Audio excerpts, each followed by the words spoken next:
In the heart of Chicago's sprawling rail yards, a 28-year-old black train conductor working double shifts to support his sick grandmother had no idea that one emergency delivery on the 11:47 p.m.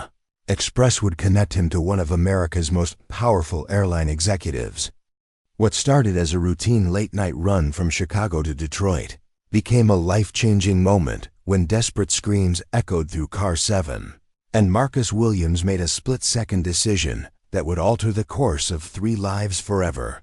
Before we jump back in, tell us where you're tuning in from. And if this story touches you, make sure you're subscribed, because tomorrow, I've saved something extra special for you.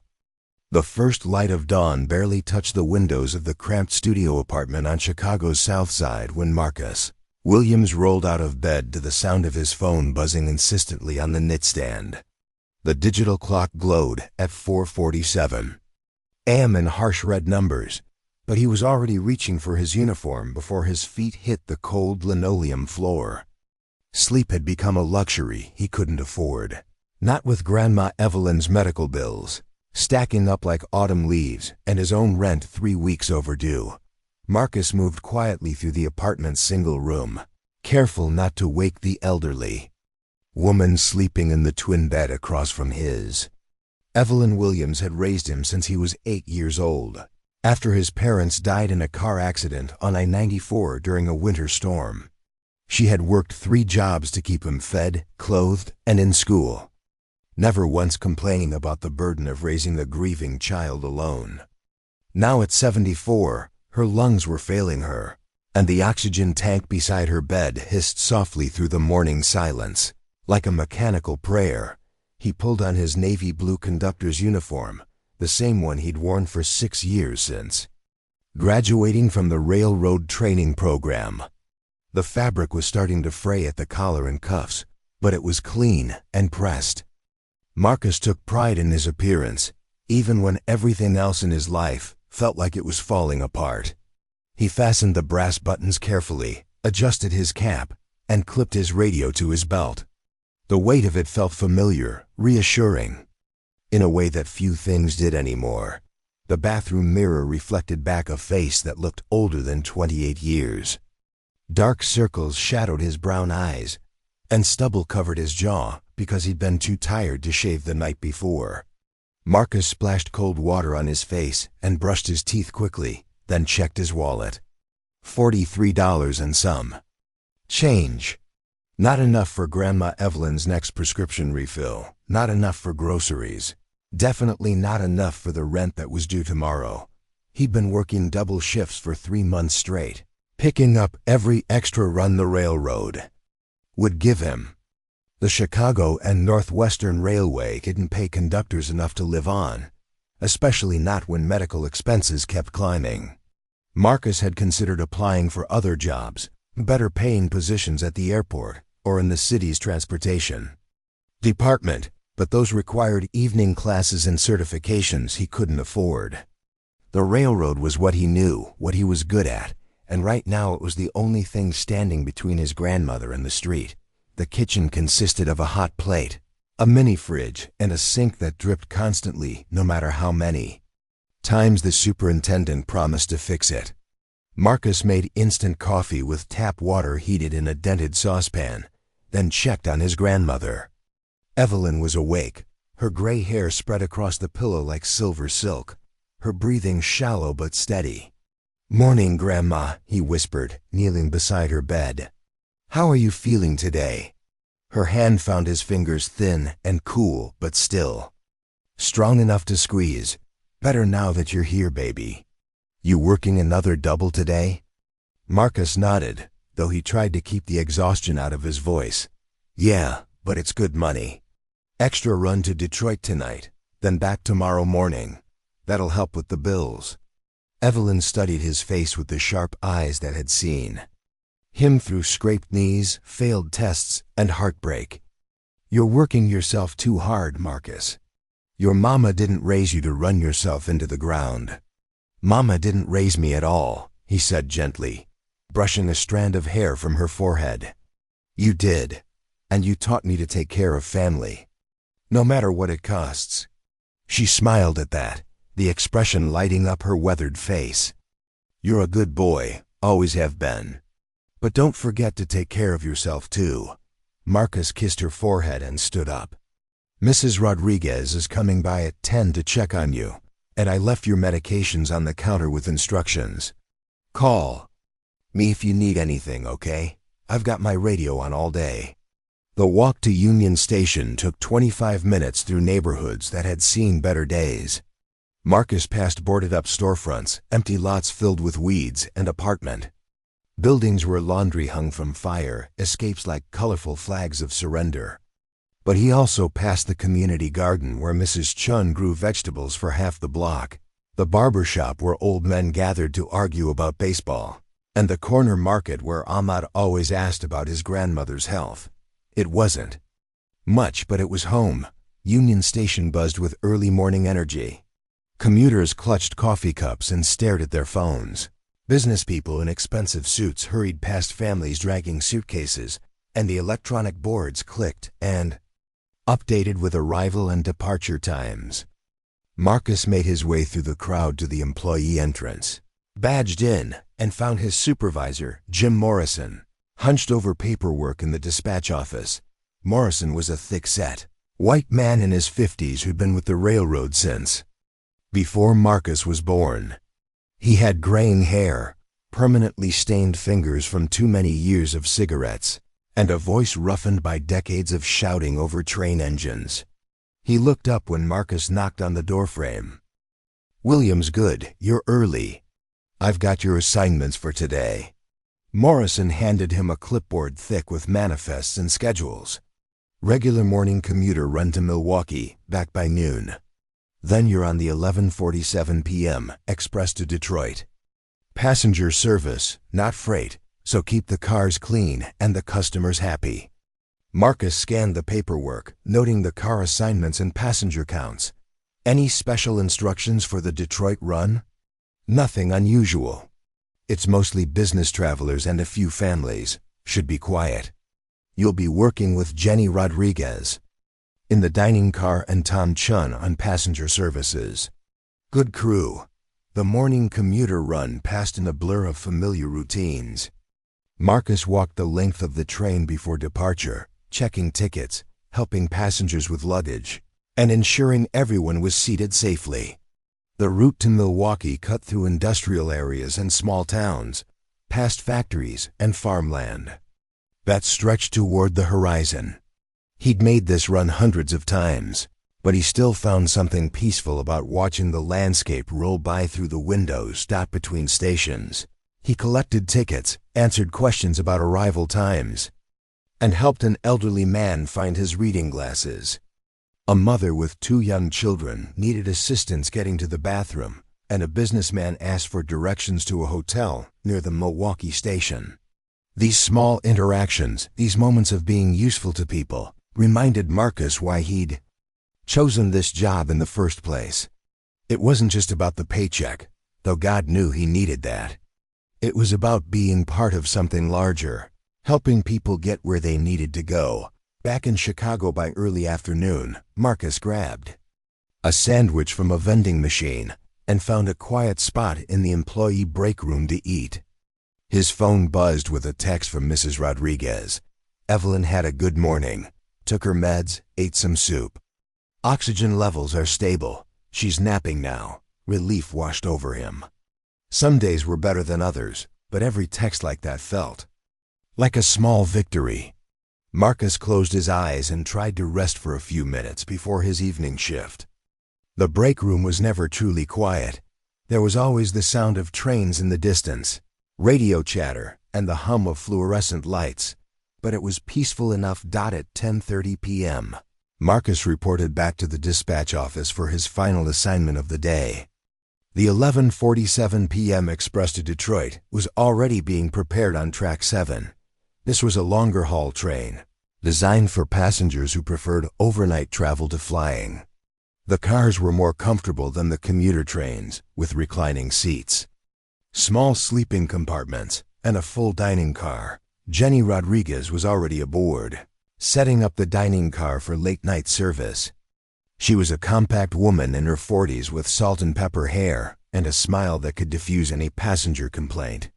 She'd been with the railroad longer than Marcus and had taken him under her wing during his first year on the job. "Hey, Marcus," she called as he climbed aboard. "Ready for a quiet ride to Motor City?" "Always ready," he replied, checking his radio and adjusting his cap. "How's the passenger count tonight?" "Not too bad. Maybe 60 people total across all cars. Mostly business. Travelers, a few families. There's a pregnant lady in car 7 who looks like she might be cutting it close, though. Keep an eye on her." Tan Chun joined them a few minutes later, a young man fresh out of training who still approached every shift with enthusiasm. Marcus remembered having that kind of energy once, before bills and responsibilities wore down the sharp edges of optimism. Tom was eager to learn, always asking questions and volunteering for extra duties. As departure time approached, Marcus made his final walkthrough of the train. Car 1 was nearly empty, just a few business travelers with laptops open and phones pressed to their ears. Car 2 held a family with teenage children, the parents looking exhausted while the kids played games on tablets. Cars 3 through 6 were a mix of passengers, some already settling in for the night, others reading or staring out the windows at the city lights. Car 7 was where he found her. The pregnant woman Jenny had mentioned was sitting alone near the back of the car, her hands resting on a belly that looked ready to burst. She was young, maybe mid-20s, with blonde hair pulled back in a ponytail and worry lines creasing her forehead. She wore a simple blue dress and comfortable shoes, and her purse sat open beside her with what looked like hospital paperwork spilling out. "Evening, ma'am," Marcus said, stopping beside her seat.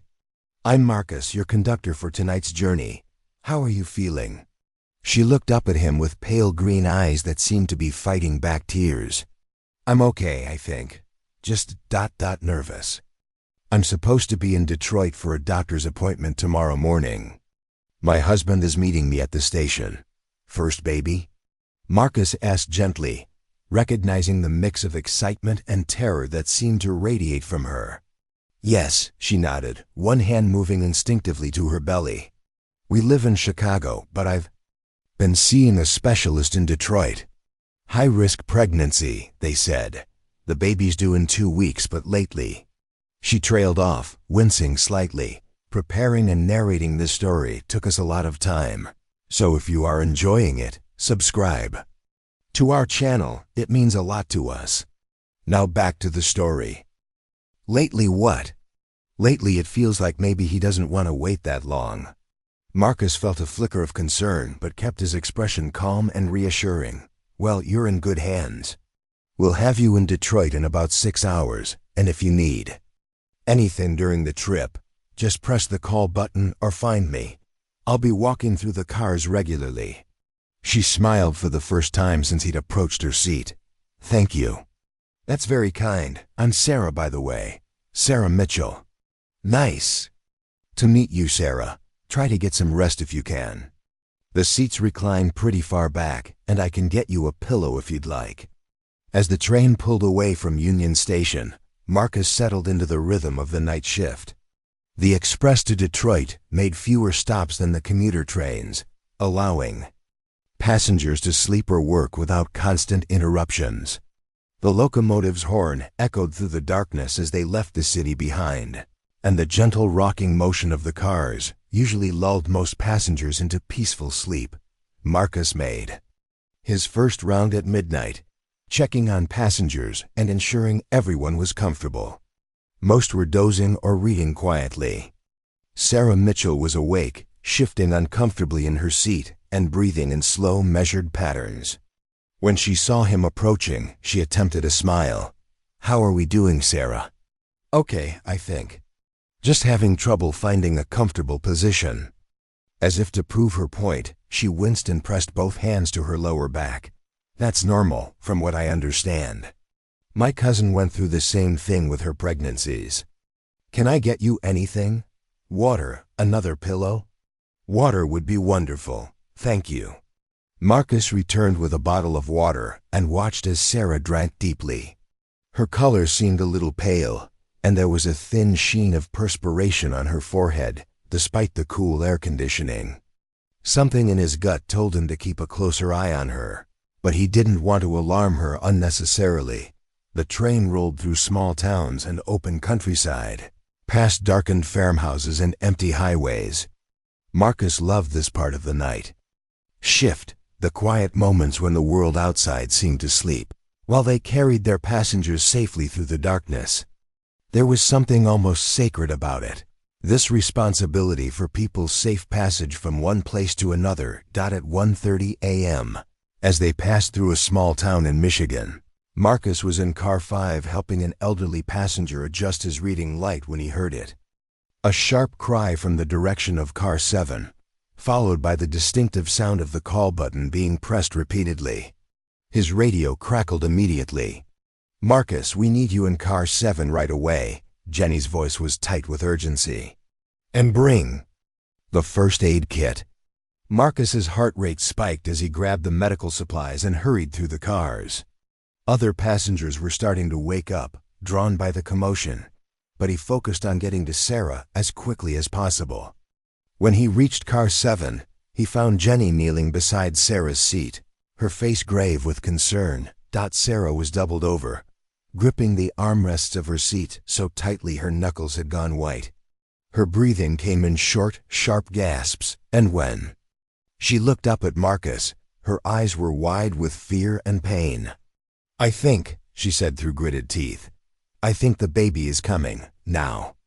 The fluorescent lights of car 7 cast harsh shadows across Sarah's contorted face as another contraction seized her body.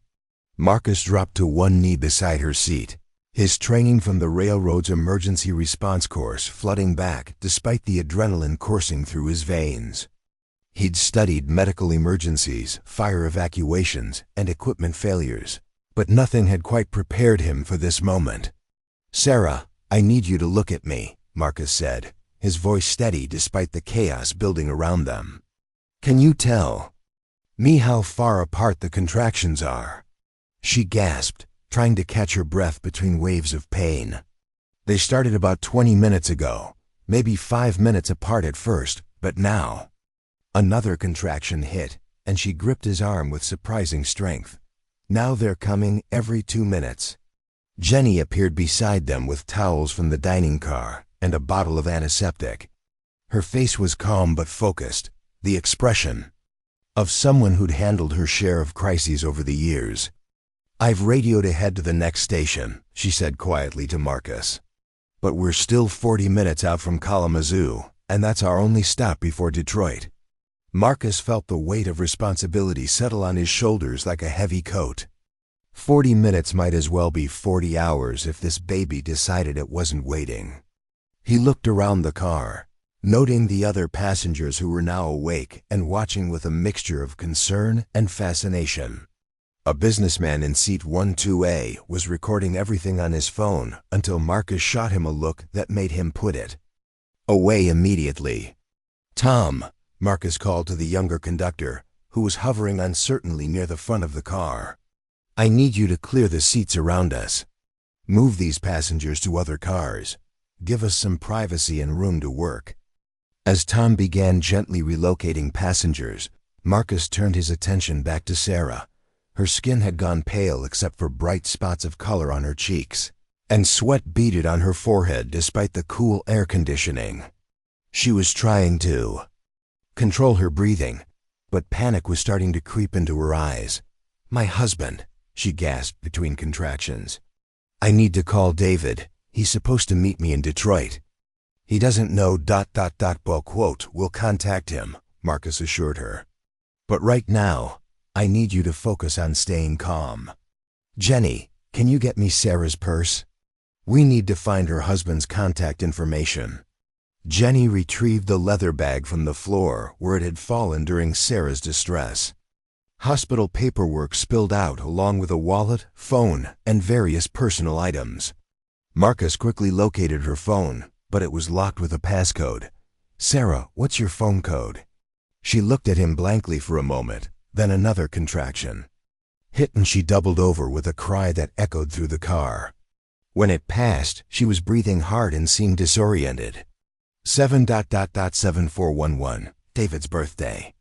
Marcus unlocked the phone and scrolled through her contacts until he found David, husband, at the top of her favorites list. He pressed the call and waited, hoping the cell towers along the train route would provide enough signal. After 3 rings, a man's voice answered, groggy with sleep. "Sarah? Honey, what's wrong? You're not supposed to arrive until morning." "This is Marcus Williams. I'm a conductor on the Chicago to Detroit Express," Marcus said quickly. "Your wife is on my train, and she's gone into labor. We're about 40 minutes from the next station, but I don't think we're going to make it that long." There was a moment of silence on the other end of the line. Then David's voice came back sharp and alert. "Labor? But she's not due for 2 weeks. Is she okay? Is the baby okay?" "She's in active labor, contractions about 2 minutes apart. I need some information from you. Has she had any complications during the pregnancy? Any special medical conditions I should know about?" "She's been seeing Dr. Martinez in Detroit because of high blood pressure. They classified it as high risk because of potential preeclampsia." "Oh God, this is happening too fast." Marcus filed that information away, wishing he knew more about pregnancy complications. Preeclampsia was something he'd heard of but couldn't define, and high blood pressure sounded serious. He looked at Sarah, noting that her face seemed slightly puffy around her eyes. Was that normal or a sign of the condition her husband mentioned? "David, I need you to stay calm. What's your full name and where are you right now?" "David Mitchell. I'm at the Westin in Detroit, about 10 minutes from the station. I can be there in..." "No, stay where you are for now. We might not make it to Detroit. I'll call you back with updates, but I need to focus on your wife right now." Marcus ended the call and handed the phone to Jenny. "Keep trying to reach emergency services at the next station. See if they can have an ambulance standing by, just in case." Sarah grabbed his sleeve as another contraction built. This one seemed stronger than the others, lasting longer and causing her to cry out, despite her obvious efforts to stay quiet. When it passed, she looked at Marcus with tears in her eyes. "Something's wrong," she whispered. "This feels different than what they described in the classes. Everything's happening too fast." Marcus didn't have medical training beyond basic first aid, but every instinct told him she was right. The textbook progression of labor was supposed to take hours, especially for a first baby. This felt urgent in a way that made his chest tight with worry. "Jenny, I need you to make an announcement," he said quietly. "Ask if there are any doctors or nurses on board." While Jenny moved toward the intercom, Marcus helped Sarah adjust her position in the seat. The train's reclining seats weren't designed for this situation, but they were better than the narrow aisle. He grabbed pillows from nearby seats and arranged them to support her back and legs.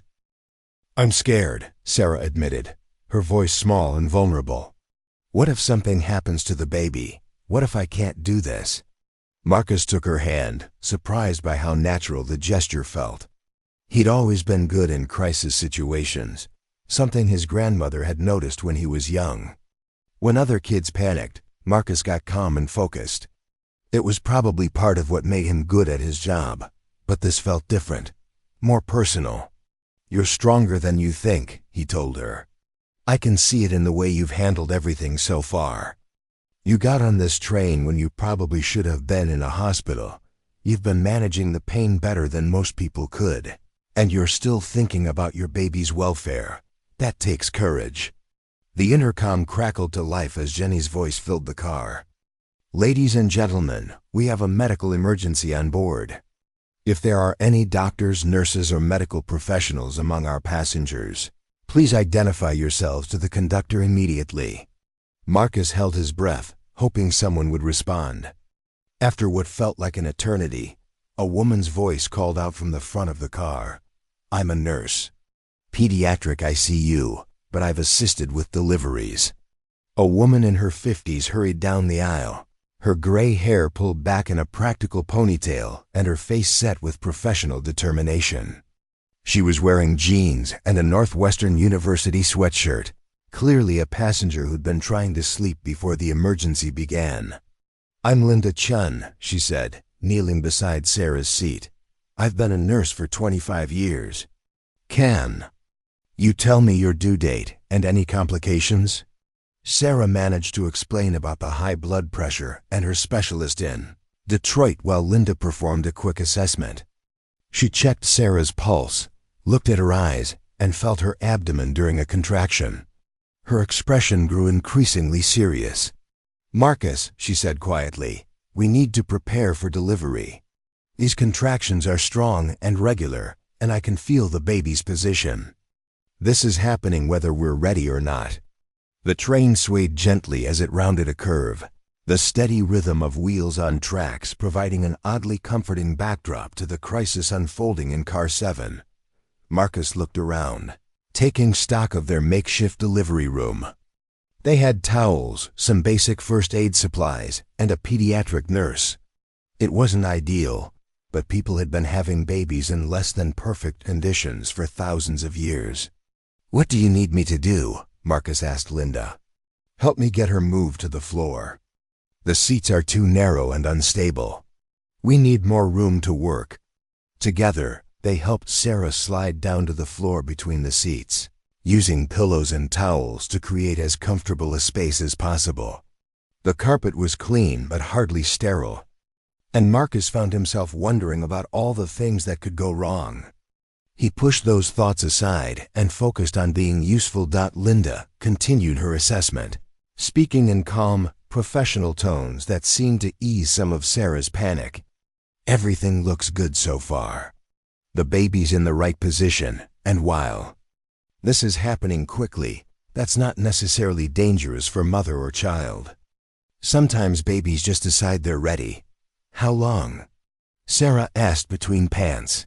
"Hard to say exactly, but probably not more than an hour, maybe less, an hour." Marcus did quick math in his head. They'd reach Kalamazoo in about 30 minutes, Detroit in just over an hour. If Linda was right, this baby might be born on the train regardless of their destination. Tom appeared at Marcus's shoulder, his young face pale but determined. "I contacted the engineer. He's going to push the speed as much as he safely can. And the dispatcher's alerting medical personnel at both upcoming stations. Also, a passenger in Car 4 says she's a paramedic." "Send her back here," Linda said without looking up from Sarah. "The more medical experience we have, the better." As Tom hurried away, Marcus found himself thinking about his grandmother.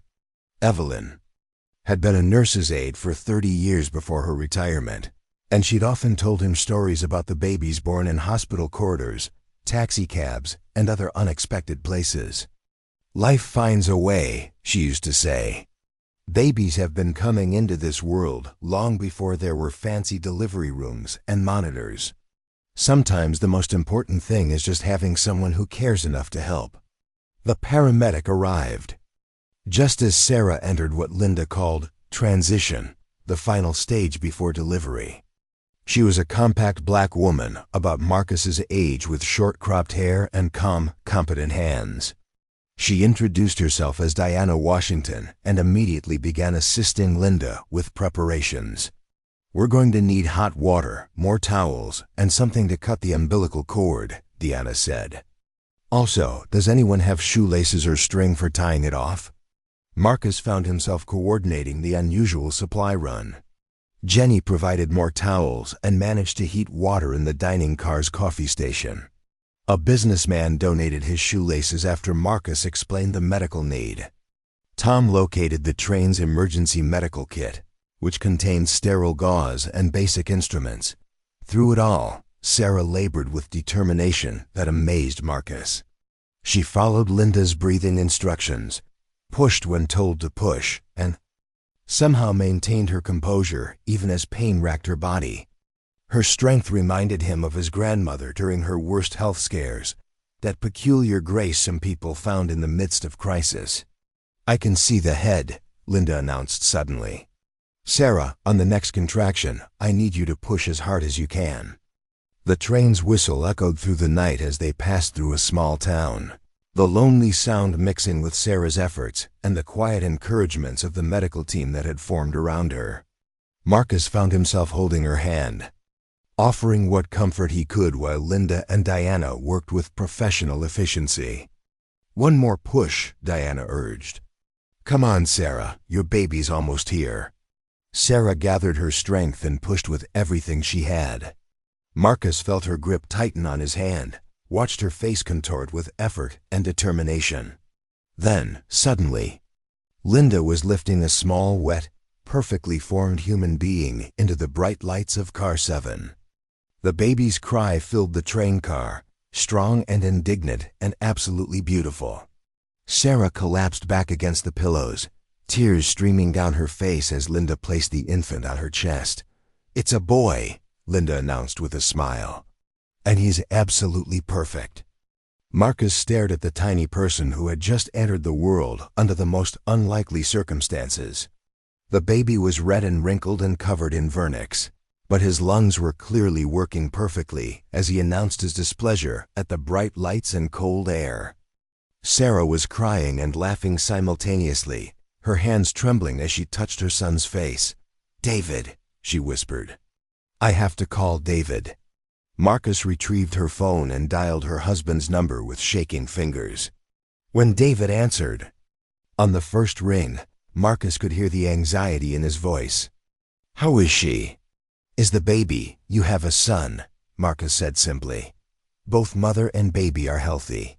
We're about 15 minutes from Kalamazoo, where an ambulance will be waiting." The silence on the other end stretched so long that Marcus thought the call had been dropped. Then he heard David's voice, thick with emotion. "A son? Really?" "Sarah's okay. She's amazing. Your wife is the strongest person I've ever met. Hold on, she wants to talk to you." Marcus handed the phone to Sarah, who was cradling her newborn against her chest while Linda and Diana completed the medical care. The placenta had been delivered successfully, bleeding was minimal, and all vital signs were stable for both mother and child. As Sarah spoke to her husband in tearful whispers, Marcus stepped back and surveyed the scene. Car 7 looked like a medical ward, with towels and supplies scattered around, but there was something sacred about the whole experience. A new life had begun on his train, under his watch, with his help. "Marcus," Linda said quietly, approaching him with a tired but satisfied smile, "you did good. I've seen medical students panic in situations like this, but you stayed calm and took charge. That made all the difference."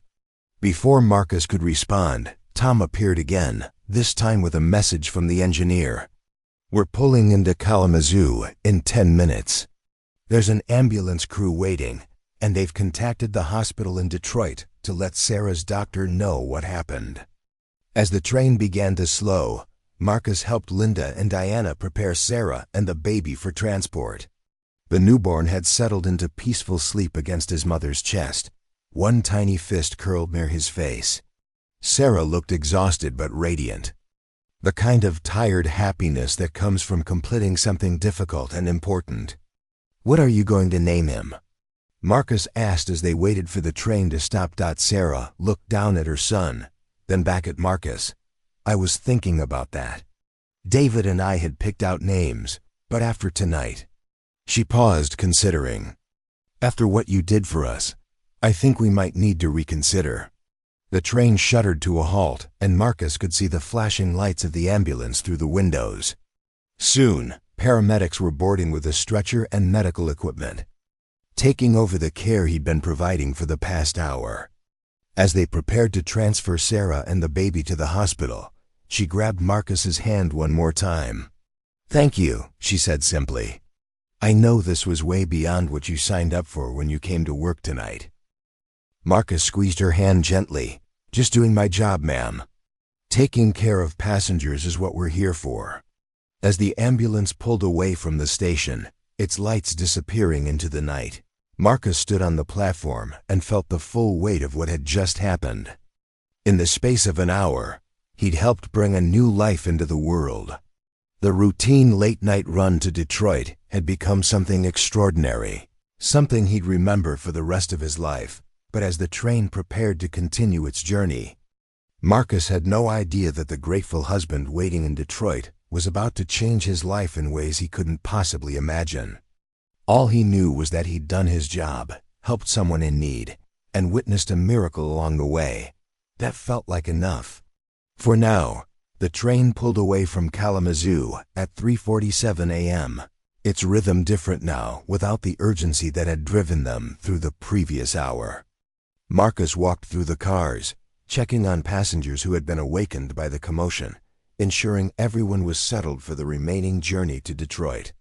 The adrenaline was beginning to fade, leaving behind a bone-deep exhaustion that made his uniform feel heavier than usual. In car 7, Tom was working with Jenny to clean up the evidence of the night's extraordinary events. Fresh linens had been placed over the seats, medical supplies had been gathered and disposed of properly, and the carpet had been scrubbed clean. Within 20 minutes, no casual observer would have guessed that a baby had been born there just an hour earlier. "That was incredible," Tom said as he folded the last of the towels they'd used.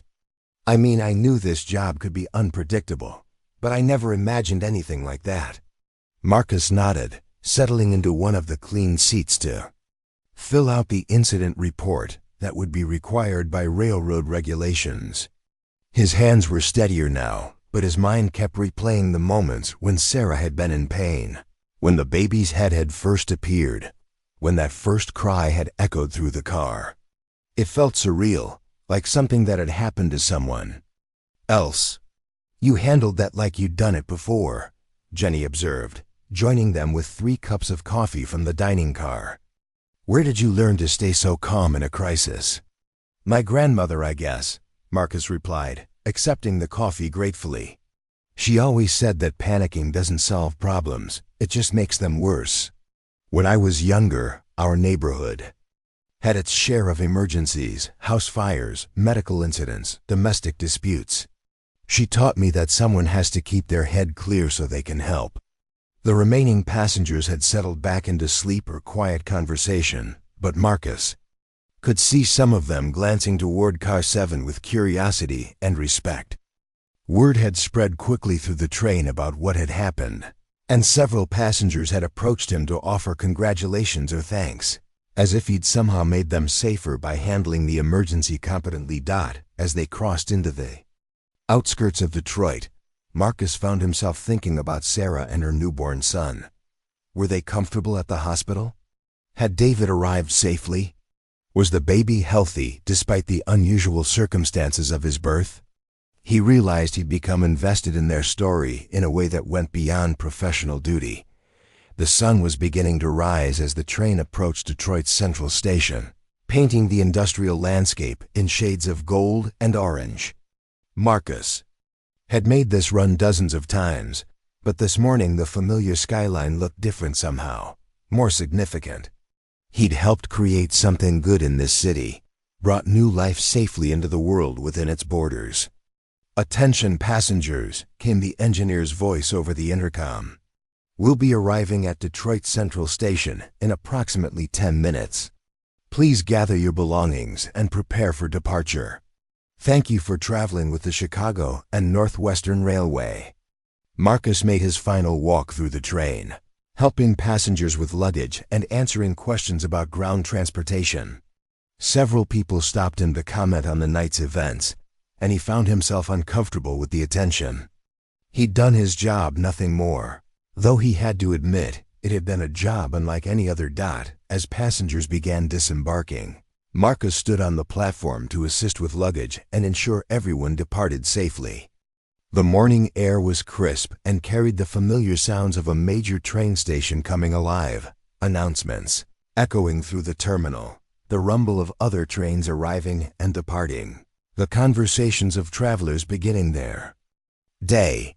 He was helping an elderly woman navigate, the platform when he spotted a man hurrying through the crowd with the focused intensity of someone on an urgent mission. The man was tall, well-dressed in an expensive suit despite the early hour, and his face bore the unmistakable expression of worried exhaustion that Marcus recognized from his own mirror during his grandmother's health scares. "Excuse me," the man called out as he approached. "Are you Marcus Williams, the conductor who helped my wife?" Marcus straightened, immediately recognizing the voice from their phone conversation earlier. "You must be David Mitchell. How are Sarah and the baby doing?" David's face transformed with relief and something that looked like overwhelming gratitude. Up close, Marcus could see that despite his polished appearance, the man's eyes were red-rimmed and his hair was disheveled, as if he'd thrown on his clothes and rushed out without his usual attention to detail. "They're both perfect," David said, his voice thick with emotion. "Absolutely perfect. The doctors at Ford Hospital said you and the nurse on your train did everything exactly right. Sarah's blood pressure stabilized, the baby's vitals are strong, and they're both resting comfortably." "That's wonderful news," Marcus replied sincerely. "Linda Chun was the real hero. She's the pediatric nurse who took charge of the medical side. I just tried to stay out of the way and help where I could." David shook his head emphatically. "No, that's not what Sarah told me. She said you were the one who kept her calm, who organized everything, who made sure she felt safe when she was terrified. That's not staying out of the way, that's leadership." Marcus felt uncomfortable with the praise, shifting his weight and glancing around the platform. "Really, I was just doing my job. Making sure passengers are safe and comfortable is what conductors are supposed to do." "This went way beyond any job description," David insisted. "Sarah said you held her hand, talked her through the worst moments, coordinated with the medical personnel, even called me to keep me informed. You could have just radioed for help and waited for someone else to handle it, but you didn't." There was something in David's manner that suggested he was accustomed to being in charge, to having his words carry weight and authority. Marcus noticed details he'd missed during their phone conversation: the quality of David's suit, the expensive watch on his wrist, the confident way he carried himself despite his obvious emotional state. "I appreciate you saying that," Marcus said carefully. "I'm just glad everything worked out well. That's all any of us wanted." David studied him for a moment, his expression shifting from gratitude to something that looked like curiosity. "Sarah mentioned that you seemed tired, like you'd been working long hours. Are you heading home now?" "Eventually. I have to complete some paperwork first, then catch a train back to Chicago this afternoon. Railroad policy requires detailed incident reports for any medical emergencies, and this one's going to be especially thorough." "Chicago? You live in Chicago and work these overnight runs regularly?" Marcus nodded. "Yes, sir. It's good money, and I need the extra shifts right now." David's expression grew more thoughtful. "Can I ask you something personal? What do you do when you're not working on trains?" The question struck Marcus as odd, but David's tone was genuinely curious rather than intrusive. "Not much, honestly. I work double shifts most weeks, and when I'm home, I take care of my grandmother. She's been sick, and the medical bills." Marcus trailed off, realizing he was sharing more than he'd intended with a virtual stranger. "Your grandmother raised you?" "Since I was 8. My parents died in a car accident, and she took me in without hesitation. Worked 3 jobs to keep me fed and in school. Now it's my turn to take care of her." David nodded slowly, and Marcus noticed that his eyes had sharpened with interest. Not the casual interest of polite conversation, but something more focused and calculating. It made Marcus slightly uncomfortable, though he couldn't pinpoint why. What kind of work did she do? She was a nurse's aide for 30 years at Chicago General. Retired about 5 years ago, but her pension isn't much, and with the lung problems.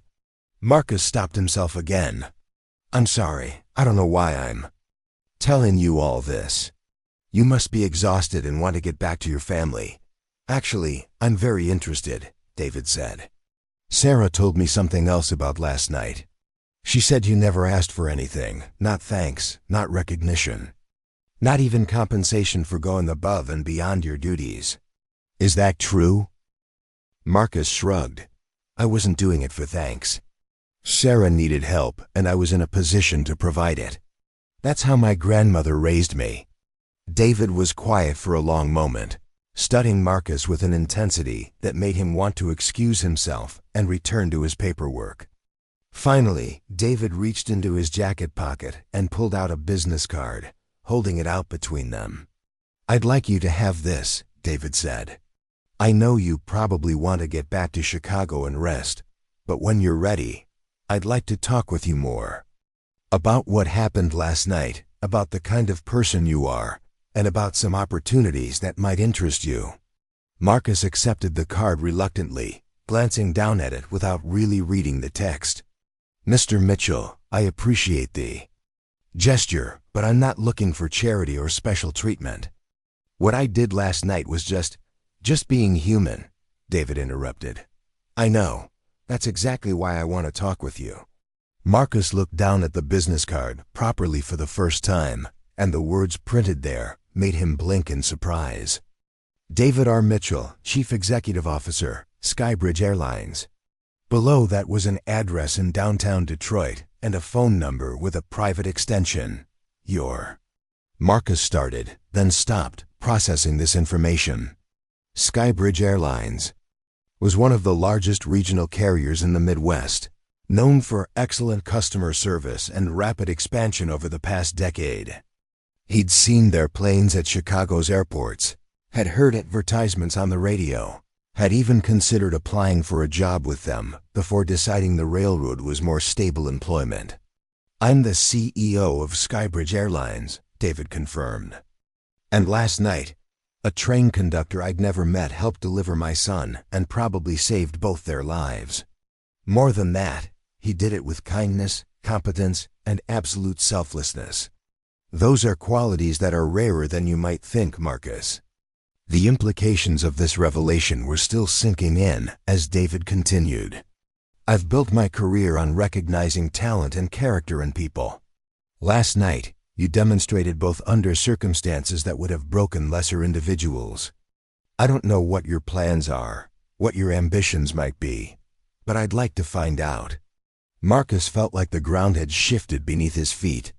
The grateful husband he'd helped was one of the most successful business leaders in the region, and he was talking about opportunities and talent recognition. It felt surreal, like something that happened to other people in movies or news stories. I don't know what to say, Marcus admitted honestly. You don't have to say anything right now, David replied. Take some time to think about it.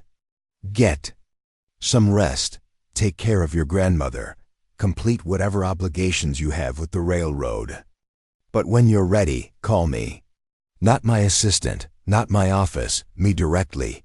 That car has my personal number. David extended his hand, and Marcus shook it, noting the firm grip and direct eye contact that spoke of someone accustomed to making important decisions quickly. Thank you, Marcus, for everything. Sarah and I will never forget what you did for our family. As David walked away, disappearing into the crowd of morning commuters, Marcus stood on the platform holding the business card and trying to process what had just occurred. 12 hours ago, he'd been worried about making rent and affording his grandmother's medications. Now he was holding a direct line to one of the region's most successful executives, all because he'd done what felt like the right thing when a stranger needed help. The rational part of his mind warned him to be cautious, that wealthy people sometimes made promises in emotional moments that they didn't follow through on later. But something in David Mitchell's manner had suggested sincerity, a depth of gratitude that went beyond polite social obligations. Marcus folded the business card carefully and slipped it into his wallet, then turned to head back toward the train for his paperwork. Whatever this opportunity might be, it would have to wait. He had a job to finish, a train to catch back to. Chicago, and a grandmother who would be worried about his unusual delay in returning home. But as he walked through the terminal, Marcus found himself thinking about possibilities he'd never considered before. About career paths that might exist beyond the railroad tracks he'd been following for 6 years. About what it might mean to work for someone who valued the qualities his grandmother had instilled in him rather than just his ability to follow procedures and show up on time. For the first time in months, Marcus Williams allowed himself to imagine that his life might change for the better. And it all started with a business card from a grateful father whose son had been born under the flickering lights of Car 7 at 80 miles per hour through the Michigan darkness. The morning sun climbed higher over Detroit's skyline as Marcus completed his paperwork and prepared for the journey home, carrying with him the memory of a perfect baby's first cry and the unexpected weight of possibility in his wallet. The afternoon train back to Chicago felt different from any ride Marcus had taken in his 6 years with the railroad. He sat in the conductor's position, checking tickets and assisting passengers with the same professional efficiency he'd always maintained. But his mind kept drifting to the business card, tucked securely in his wallet. Every time the train swayed around a curve or the wheels clipped over a rail joint, he found himself thinking about David Mitchell's words and the possibilities they represented. The journey passed through the same small towns and industrial landscapes he'd grown familiar with over countless trips. But today Marcus noticed details he'd previously overlooked. A freight yard where dozens of workers loaded containers onto trains bound for destinations across the country. An airport visible in the distance where planes took off and landed in choreographed precision. A manufacturing plant with its own rail siding where products moved seamlessly from production line to transport. All of it was interconnected, part of a vast network of commerce and logistics that he'd been part of, without fully understanding its scope. When the train pulled into Union Station at 4:30 p.m., Marcus gathered his belongings and made his way through the familiar terminal. The afternoon rush was beginning, with commuters heading home to suburbs and business travelers catching flights to evening destinations. He'd always been an observer of this daily migration, helping facilitate it without being truly part of it. Today, for the first time, he wondered what it might be like to be one of those business travelers, carrying a briefcase instead of a conductor's radio, making decisions that affected hundreds of employees instead of just ensuring passenger safety. The bus ride to his South Side neighborhood took 45 minutes through traffic that moved in stuttering waves of progress and delay. Marcus used the time to rehearse conversations he might have with his grandmother about the morning's events. Evelyn Williams had always been perceptive about people and situations, able to see through surface appearances to underlying motivations. If anyone could help him evaluate David Mitchell's offer objectively, it would be her. The apartment building looked exactly as he'd left it 24 hours earlier, but Marcus felt like he was seeing it through different eyes. The peeling paint on the entrance door, the broken intercom system that hadn't worked in 3 years, the narrow hallway that smelled of cooking oil and disinfectant. All of it was familiar, but somehow it felt smaller now. Not worse, exactly, but limited in a way that hadn't bothered him before. Mrs. Rodriguez met him at the door of his apartment, her face lighting up with relief when she saw him. She was a compact woman in her 60s who lived 2 doors down and had been helping care for Evelyn since her health declined. Her own husband had passed away from lung disease 5 years earlier, and she understood both the demands of caregiving and the importance of community support. "Marcus, thank God you're home," she said in accented English, reaching up to pat his cheek in the maternal way she'd adopted with him. "Your grandmother has been asking about you all day. She knew something was different when you didn't call this morning like you usually do." "How is she?" Marcus asked, setting down his bag and looking toward the bed where Evelyn was propped up against pillows, the oxygen cannula in her nose and a book open in her lap. "Good day today," Mrs. Rodriguez replied. "She ate lunch, took her medications on time, and her breathing has been steady." But she's worried about you. She can always tell when something important has happened. Marcus thanked Mrs. Rodriguez and saw her out, then approached his grandmother's bedside. Evelyn Williams looked fragile against the white pillows, her gray hair spread around her face like a silver halo, but her dark eyes were as sharp and intelligent as ever. She studied his face with the intensity of someone who'd been reading his expressions since he was a child. "Something's different about you," she said without preamble, closing her book and giving him her full attention. "You've got that look you used to get when you came home from school with news you weren't sure how to share." Marcus sat down in the chair beside her bed, the same position he'd occupied during countless conversations over the years. "A lot happened on last night's run to Detroit, Grandma. More than I could have imagined." Over the next 30 minutes, Marcus told her everything. The pregnant passenger, the emergency delivery, the medical team that had formed spontaneously among the train's passengers, and finally his meeting with David Mitchell and the revelation about Skybridge Airlines. Evelyn listened without interruption, her expression shifting from concern to amazement to thoughtful consideration as the story unfolded. When he finished, she was quiet for a long moment, her fingers absently smoothing the blanket across her lap. "Show me the card," she said finally. Marcus retrieved David's business card from his wallet and handed it to her. Evelyn examined it carefully, running her thumb over the embossed lettering and studying the contact information. "Skybridge Airlines," she murmured. "I've seen their commercials on television. They're the ones with the slogan about connecting communities, aren't they?" "I think so. I haven't really followed the airline industry closely." Evelyn handed the card back to him, her expression thoughtful. "Tell me about this man, David Mitchell. Not his title or his company, but what you observed about his character." Marcus considered the question carefully. He seemed genuinely grateful, not just going through the motions of saying thank you. When he talked about his wife and baby, there was real emotion there. And when he offered me his card, it felt sincere, not like he was making a promise he didn't intend to keep. Did he ask for anything in return? Any indication that his gratitude came with strings attached? No, nothing like that.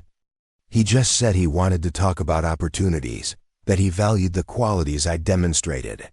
He told me to take my time thinking about it. Evelyn nodded slowly. "That's significant. Powerful people who make promises in emotional moments often forget them quickly or remember them with conditions they didn't mention initially. The fact that he gave you his personal number and told you to call when you're ready suggests he meant what he said." Marcus felt some of his uncertainty begin to settle. His grandmother's approval had always been important to him, and her analytical approach to the situation helped him see it more clearly. "But there's something else bothering you," Evelyn continued, reading his expression with practiced ease. "What is it?" Marcus struggled to articulate the feeling that had been growing since his conversation with David. "I keep thinking about why this is happening. I mean, I was just doing my job, doing what you taught me was right. It doesn't feel like I did anything that deserves this kind of opportunity." Evelyn's expression softened with understanding.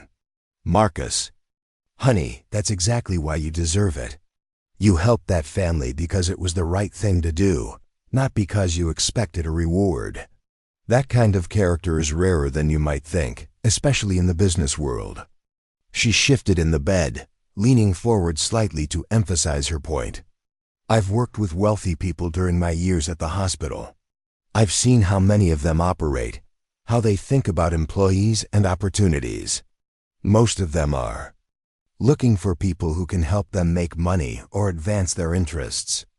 But sometimes, rarely, they encounter someone who reminds them of what they value most deeply. That's what happened here. You think I should call him? I think you should research his company thoroughly. Think about what kind of future you want to build, and then make a decision based on facts rather than fear." Evelyn reached over and took his hand in hers. "You've been taking care of me, working yourself to exhaustion, never complaining about the sacrifices you're making. But I didn't raise you to limit yourself out of obligation to me. Marcus felt. His throat tightened with emotion. I'm not sacrificing anything. Taking care of you is the most important thing I can do. And you've done it beautifully.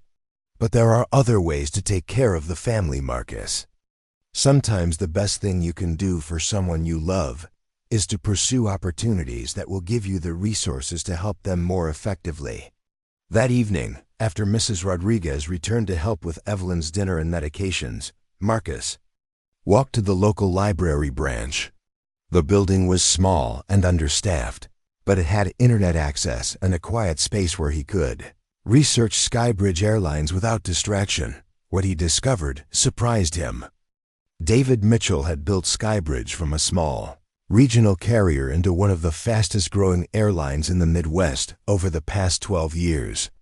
The company was known for exceptional customer service, innovative route planning, and a corporate culture that emphasized employee development and community engagement.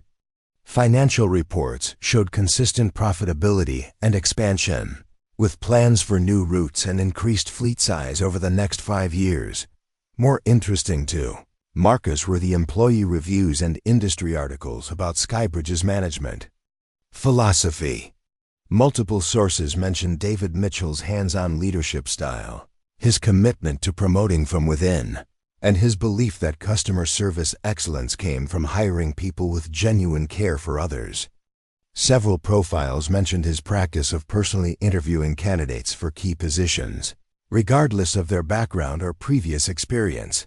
One article from a business magazine particularly caught Marcus's attention. It described how David had started his airline career as a baggage handler while putting himself through business school, working night shifts and weekend doubles to pay for his education. The parallel to Marcus's own situation was striking. Someone who'd understood the necessity of hard work and multiple jobs to achieve larger goals. As Marcus read through the materials, he began to understand why David had been so interested in his background and character. Skybridge wasn't just looking for experienced executives or industry veterans.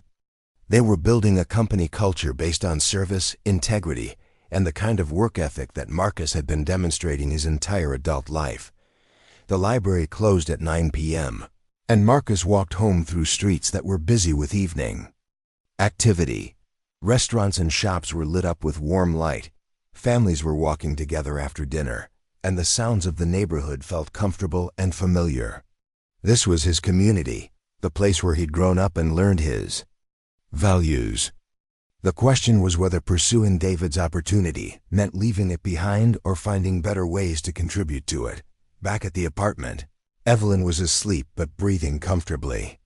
Marcus sat at the small kitchen table with David's business card in front of him and his phone in his hand.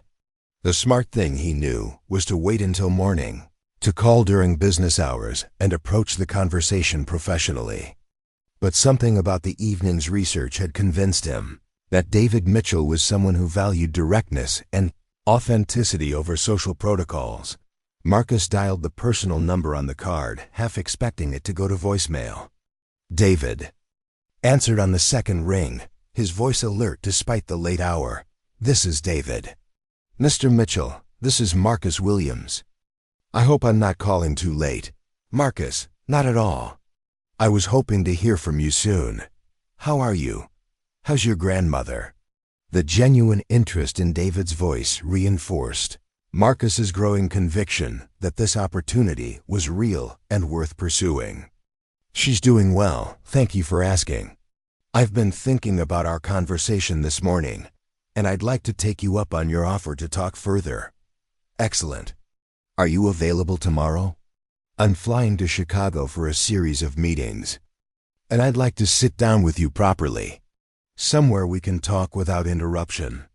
Marcus felt his pulse quicken. Tomorrow was supposed to be his day off, the first full day he'd had away from the railroad in 3 weeks. "Yes, I'm available. Where would you like to meet?" "There's a restaurant called The Publican downtown. It's quiet during lunch hours. Good for conversation. Would 1 p.m. work for you?" That works perfectly. Good. Marcus, I want you to know that this isn't just about thanking you for what you did for my family, though that gratitude is real and permanent. This is about recognizing someone with exceptional character and finding out if there's a way for that character to make a difference in a larger context. After they ended the call, Marcus sat in the quiet apartment and felt the weight of possibility settling over him like a blanket.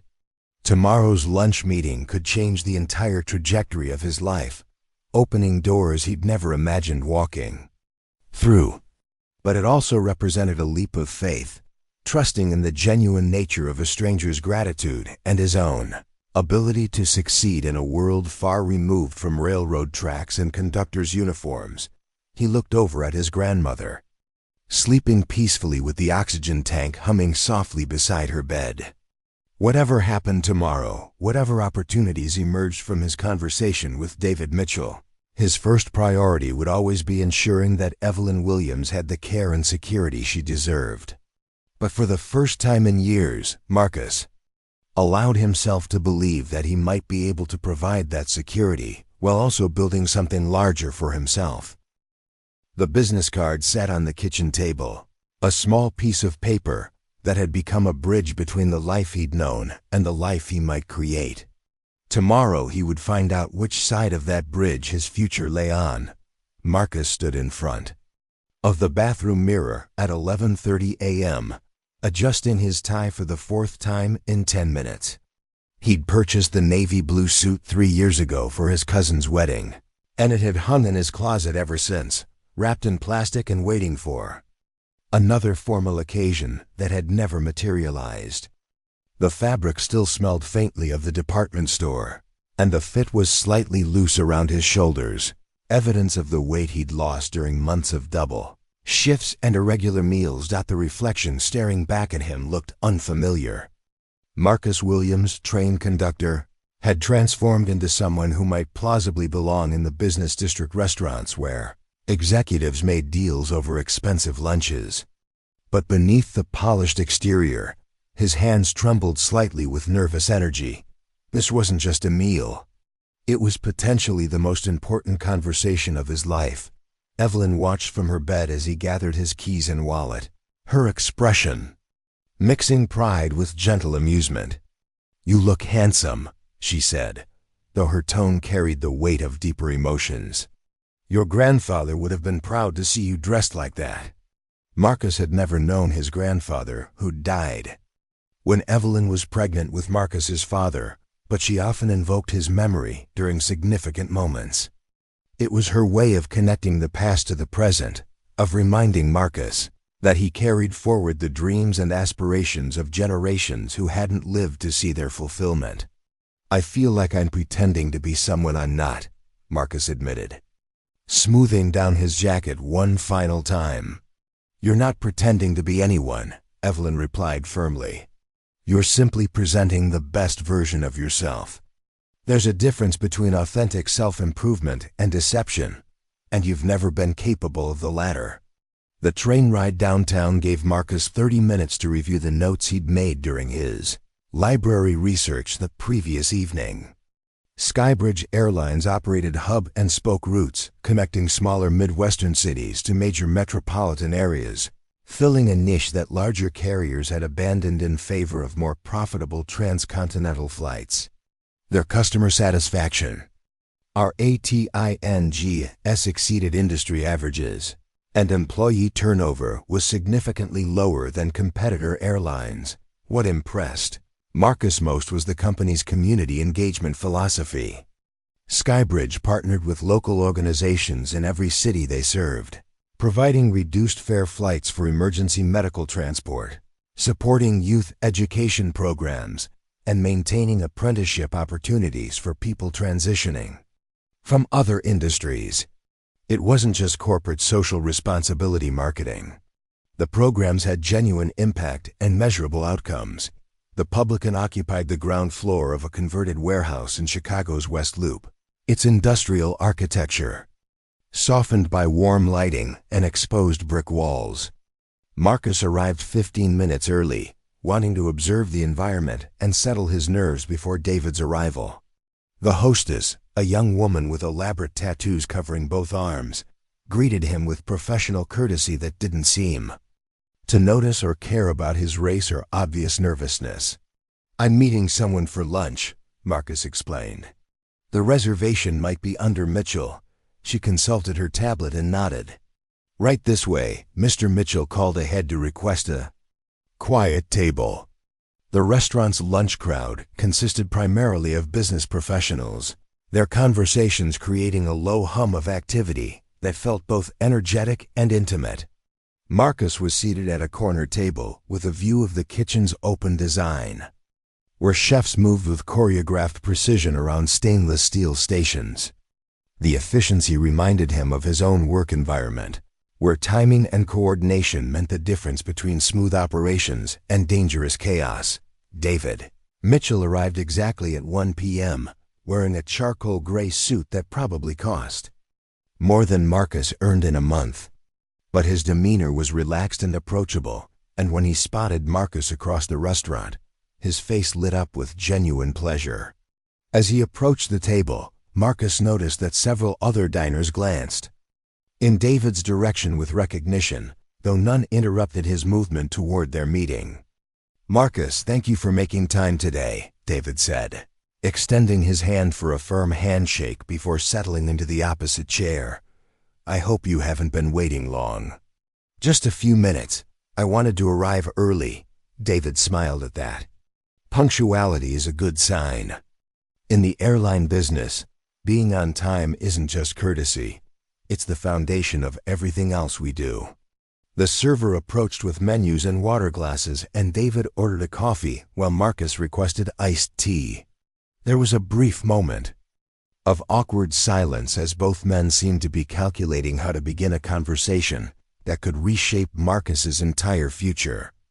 "I have to ask," David said finally, "how did you sleep last night?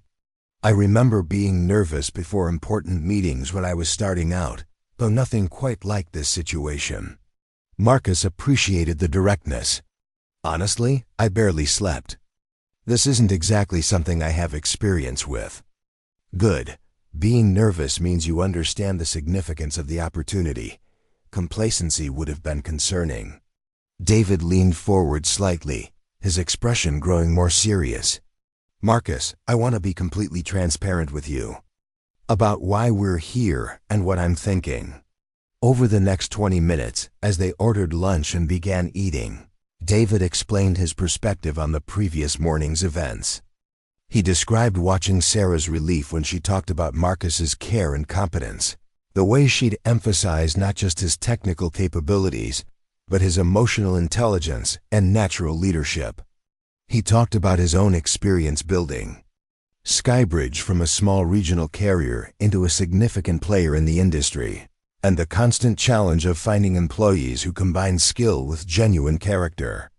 "The airline industry is built on trust," David explained, cutting into his salmon with precise movements. "Passengers trust us with their lives every time they board our aircraft. That trust extends beyond pilot competence and mechanical reliability to every interaction they have with our company. The gate agents who handle their concerns, the flight attendants who serve them, the ground crew who load their luggage. Everyone represents our commitment to their welfare." Marcus listened intently, asking occasional questions about route planning, safety protocols, and customer service standards. He found himself genuinely interested in the complexity of airline operations, the intricate coordination required to move thousands of people safely across hundreds of destinations every day. "What I saw in you," David continued, "was someone who instinctively understood that responsibility. You weren't just following procedures or fulfilling job requirements. You were genuinely invested in Sarah's welfare, and you took initiative to ensure the best possible outcome. That's the kind of thinking I want throughout my organization." The conversation turned to Marcus's background, his experience with the railroad, and his approach to customer service challenges. David asked thoughtful questions about specific situations Marcus had handled, drawing out examples of problem-solving and conflict resolution. It felt more like a comprehensive interview than a casual lunch, but David's manner was conversational rather than interrogational. "I've been thinking about where you might fit within Skybridge," David said as they finished their main courses. "Obviously, you don't have airline industry experience, but that's not necessarily a disadvantage. Sometimes fresh perspectives lead to innovations that industry veterans can't see." Marcus felt his pulse quicken. This was the moment he'd been anticipating and dreading since accepting the lunch invitation. "I'm considering starting you in our Customer Experience Division," David continued. "It's a relatively new department that focuses on identifying and resolving systemic issues that affect passenger satisfaction. You'd be working directly with frontline employees, gate agents, flight attendants, ground crew, to understand operational challenges and develop solutions." The position David described sounded fascinating, but Marcus had questions about practical details. What kind of training would be involved? And honestly, what kind of salary range are we talking about? David appreciated the directness.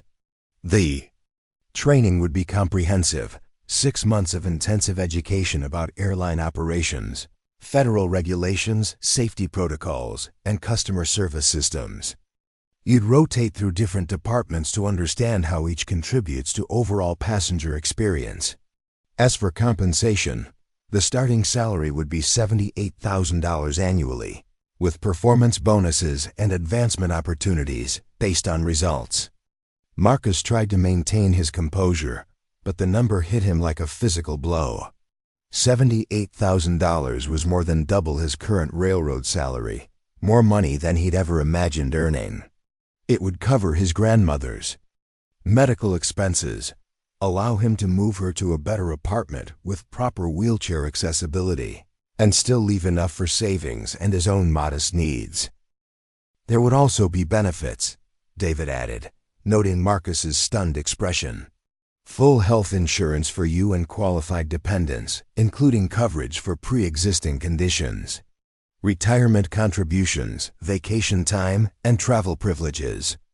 On Skybridge flights, the health insurance coverage for dependents was almost as significant as the salary increase.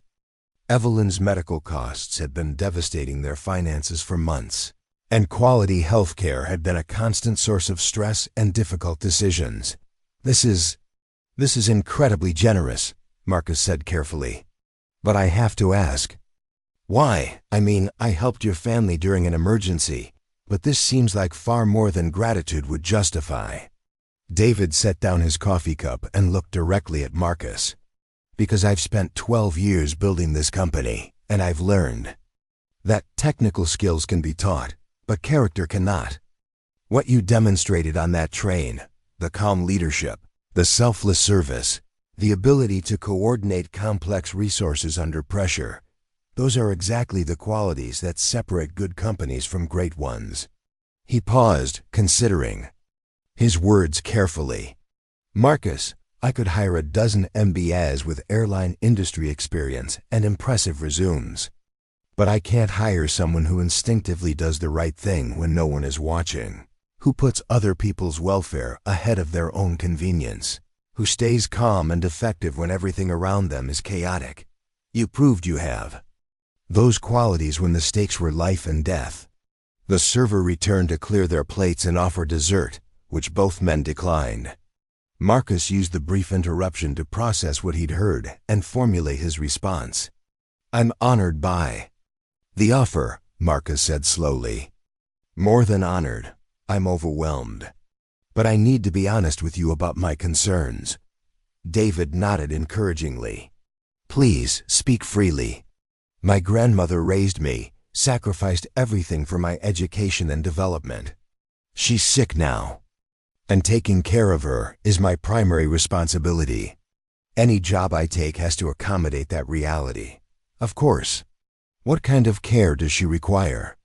Marcus explained Evelyn's condition, her need for oxygen therapy and regular medical appointments, and the support system he'd built with neighbors like Mrs. Rodriguez. David listened without interruption, his expression thoughtful rather than concerned. The customer experience position would be based here in Chicago, David said when Marcus finished. Some travel would be required, maybe 2 or 3 trips per month to other cities where we operate, but nothing that would prevent you from maintaining your grandmother's care routine. And the health insurance I mentioned would cover her medical needs completely. They spent another 30 minutes discussing practical details: start date, training schedule, reporting structure, and performance expectations. David explained that Marcus would initially work under Jennifer Park, Skybridge's VP of Customer Experience, who had extensive airline industry background and a reputation for developing unconventional talent. "I don't need an answer today," David concluded as they prepared to leave. "This is a significant life change, and you should take time to consider all the implications, but I hope you'll seriously consider joining our team." They shook hands outside the restaurant, and David's driver appeared with a black sedan that had been waiting nearby. As the car pulled away, Marcus stood on the sidewalk and watched it disappear into downtown traffic, still processing the surreal nature of what had just occurred. The train ride home gave him time to think through the offer's implications. Salary would transform his and Evelyn's quality of life, providing security and opportunities he'd never thought possible. The work itself sounded challenging and meaningful, directly connected to improving people's experiences during some of their most stressful moments. And the company culture David had described aligned with the values Evelyn had instilled in him since childhood. But accepting would mean leaving the railroad, abandoning the career path he'd followed for 6 years, and the colleagues who'd become like family. It meant stepping into a world where his background and experience were irrelevant, where he'd be starting over in an industry he barely understood.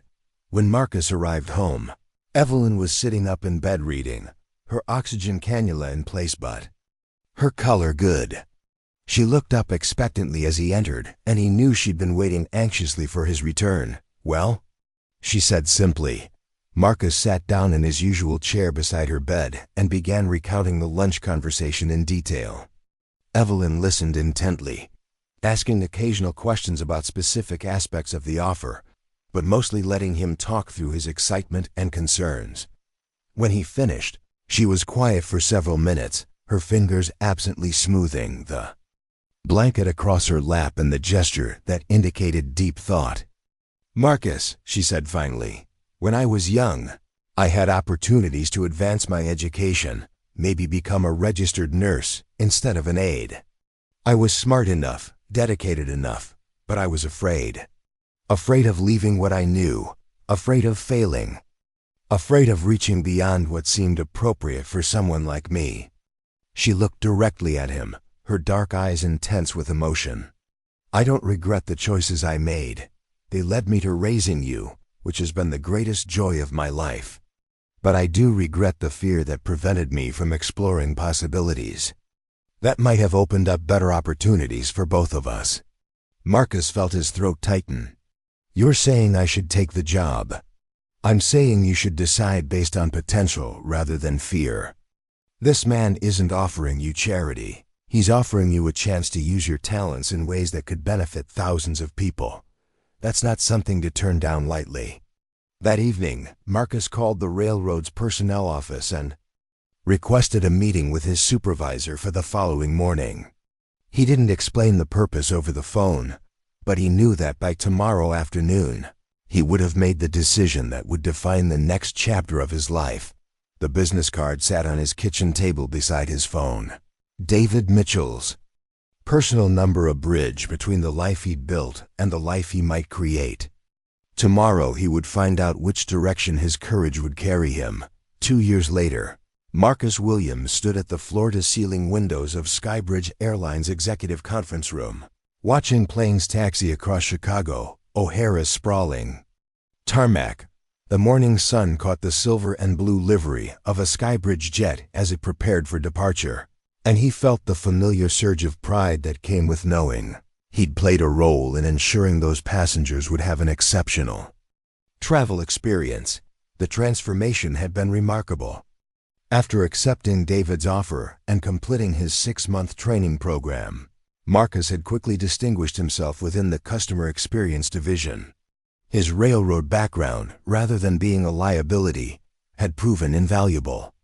The skills he'd developed managing passenger concerns and coordinating with multiple departments, translated perfectly to airline operations, where similar challenges existed on a larger scale. Within 18 months, he'd been promoted to senior customer experience manager, overseeing a team of 12 specialists across 5 Midwestern cities.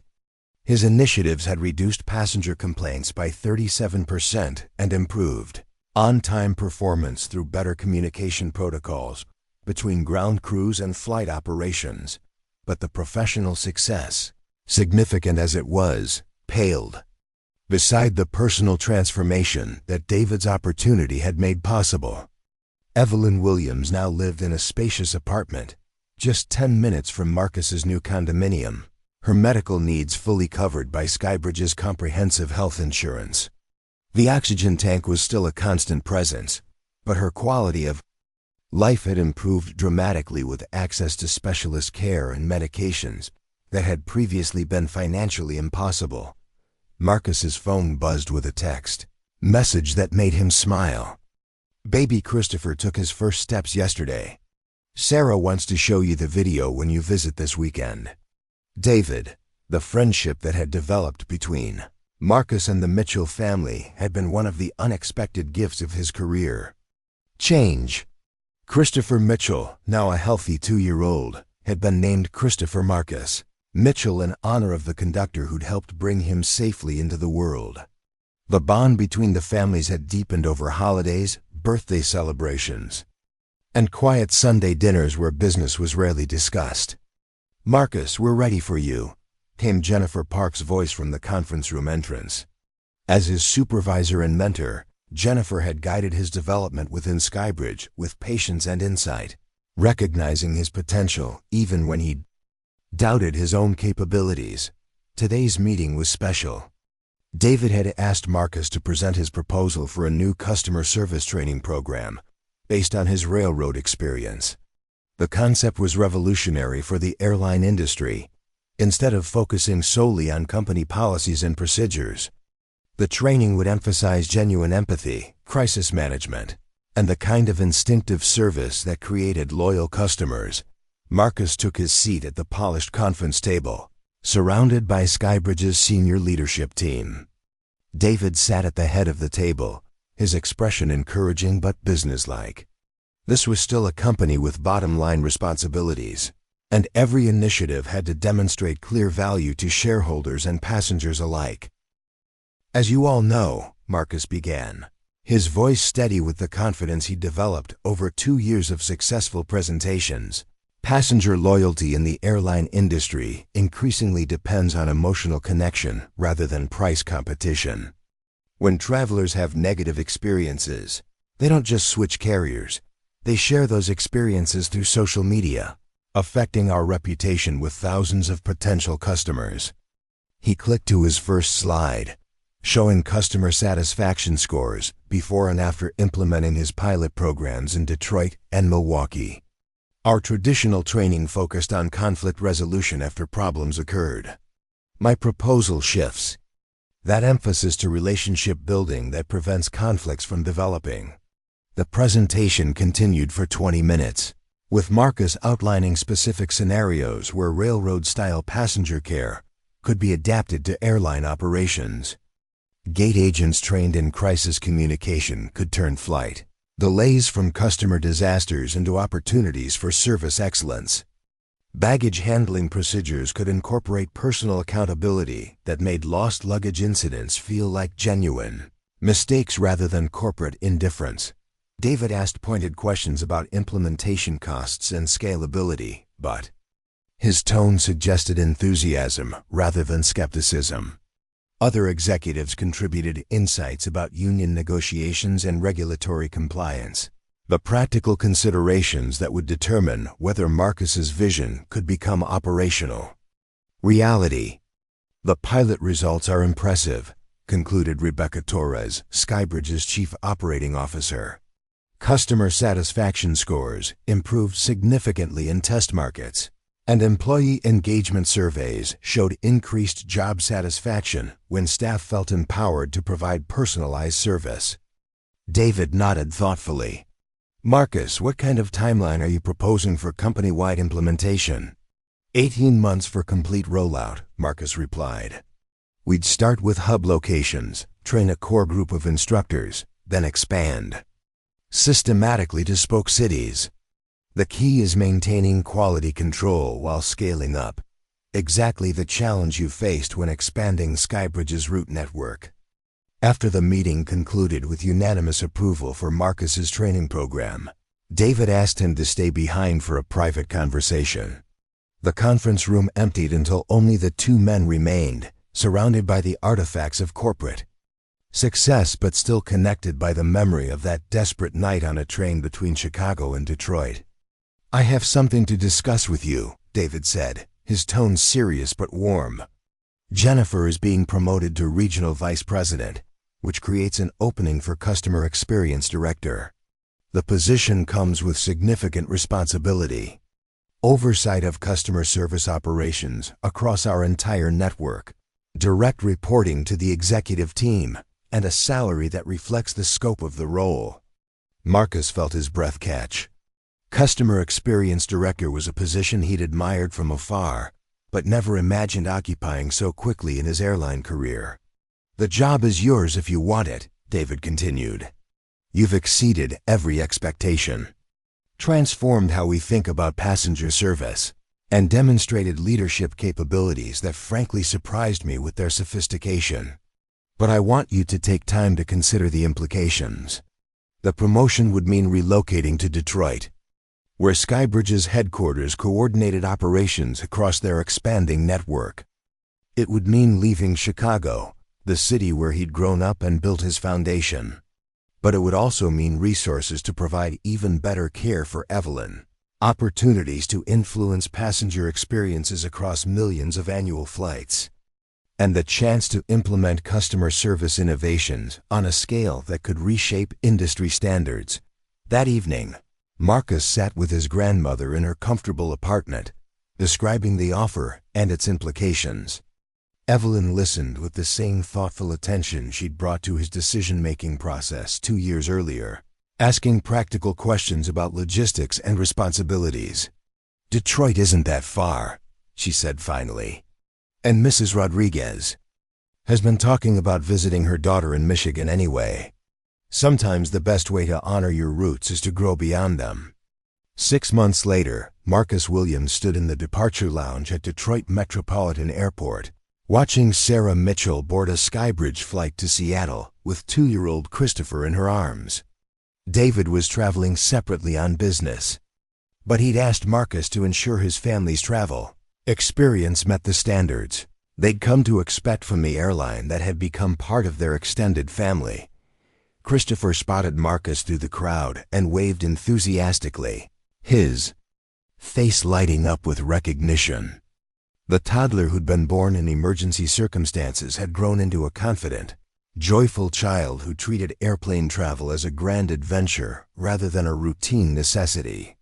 Uncle Marcus, Christopher called out, using the honorary title the Mitchell family had bestowed on the man who'd helped bring him into the world. As the plane pushed back from the gate and taxied toward the runway, Marcus reflected on the journey that had brought him to this moment.